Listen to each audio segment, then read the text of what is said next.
Bonjour à tous et bienvenue sur cette nouvelle vidéo. Aujourd'hui, nous plongeons au cœur d'une actualité brûlante en Côte d'Ivoire, l'annonce controversée de la candidature d'Alassane Ouattara à un 4e mandat présidentiel, une décision qui secoue le paysage politique et divise profondément le pays. Dans ce contexte, une voix retentit avec force, celle de Guillaume Soro, ancien président de l'Assemblée nationale, farouche opposant et figure emblématique de la politique ivoirienne. Que dit-il ? Pourquoi cette candidature soulève-t-elle autant de passion? Et quelles conséquences pour l'avenir de la Côte d'Ivoire? Restez avec nous pour décrypter cette affaire avec un regard journalistique, rigoureux et impartial.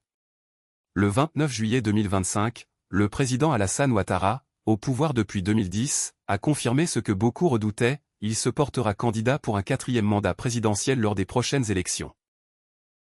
Une annonce qui, loin de surprendre, s'inscrit dans une stratégie politique bien rodée, mais qui n'en finit pas de provoquer des remous.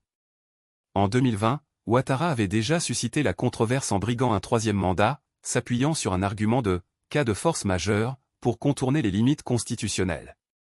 5 ans plus tard, il récidive, invoquant la nécessité de stabilité face aux défis sécuritaires et économiques.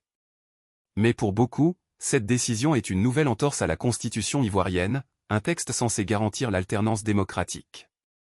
Dans ce climat tendu, Guillaume Soro, ancien Premier ministre et président de l'Assemblée nationale, a pris la parole sur sa page Facebook pour livrer une critique cinglante.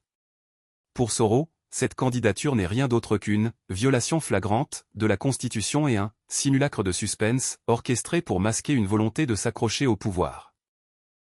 Dans sa déclaration, il n'y va pas par 4 chemins, Alassane Ouattara ne veut pas quitter le pouvoir, comme tout bon dictateur qui se respecte. Des mots forts, qui traduisent une colère profonde face à ce qu'il qualifie de dérive autoritaire. Soro, leader du mouvement Génération et Peuple Solidaire, GPS, dénonce un système où l'opposition est embastillée, la démocratie bâillonnée et la liste électorale truquée. Selon lui, cette candidature ouvre la voie à des lendemains périlleux pour la Côte d'Ivoire, un pays déjà marqué par des crises politiques violentes dans son histoire récente. Il rappelle que les violations répétées des règles démocratiques ont souvent conduit à des conflits majeurs, citant implicitement les crises post-électorales de 2010 à 2011, qui avaient fait des milliers de morts. Mais que signifie cette annonce pour la Côte d'Ivoire? D'un côté, les partisans d'Alassane Ouattara défendent sa candidature en soulignant son bilan. Croissance économique, développement des infrastructures et relative stabilité dans un contexte régional troublé. Pour eux, Ouattara reste l'homme providentiel, capable de maintenir l'unité nationale face aux défis sécuritaires, notamment les menaces djihadistes au nord du pays. De l'autre côté, l'opposition, dont Guillaume Soro est une figure de proue, y voit une tentative de consolidation d'un pouvoir autoritaire. Pour Soro et d'autres leaders comme Pascal Affi N'Guessan, cette candidature est un affront à la démocratie et un risque pour la paix sociale. Le contexte est d'autant plus explosif que la Côte d'Ivoire reste une société profondément divisée. Les tensions ethniques, les inégalités économiques et les frustrations politiques continuent de nourrir un climat d'instabilité. Soro, dans sa déclaration, appelle le peuple ivoirien à un choix historique, se soumettre à une dictature qui ne cache plus son visage. Ou, se lever pour défendre la Constitution, la justice et la liberté. Cet appel à la résistance, bien que formulé dans le respect de la légalité, pourrait galvaniser les opposants, mais aussi exacerber les tensions dans un pays où la polarisation est déjà à son comble. Alors, que peut-on attendre des mois à venir? L'annonce d'Ouattara risque de cristalliser les oppositions et de radicaliser les positions. Déjà, les réactions fusent au sein de l'opposition, et des manifestations pourraient éclater à l'approche des élections. Guillaume Soro, en exil depuis plusieurs années, reste une figure influente, capable de mobiliser une jeunesse désabusée par des années de crise. Mais son discours, bien que puissant, soulève aussi des questions. Comment organiser une résistance efficace dans un contexte où l'opposition est affaiblie et fragmentée?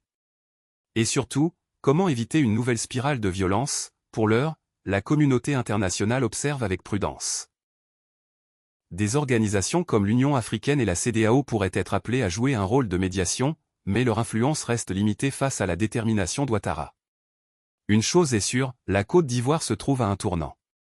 Les choix faits aujourd'hui détermineront si le pays peut préserver sa stabilité ou s'il risque de replonger dans l'instabilité. En conclusion, l'annonce de la candidature d'Alassane Ouattara à un 4e mandat marque un moment charnière pour la Côte d'Ivoire. Les mots de Guillaume Soro résonnent comme un cri d'alarme, un appel à la vigilance face à ce qu'il perçoit comme une menace pour la démocratie. Mais au-delà des discours, c'est l'avenir d'un peuple qui est en jeu. La Côte d'Ivoire saura-t-elle relever ce défi historique? C'est à vous, citoyens, d'en décider. Dites-nous ce que vous pensez de cette situation dans les commentaires. N'oubliez pas de liker, de partager et de vous abonner pour ne rien rater de l'actualité.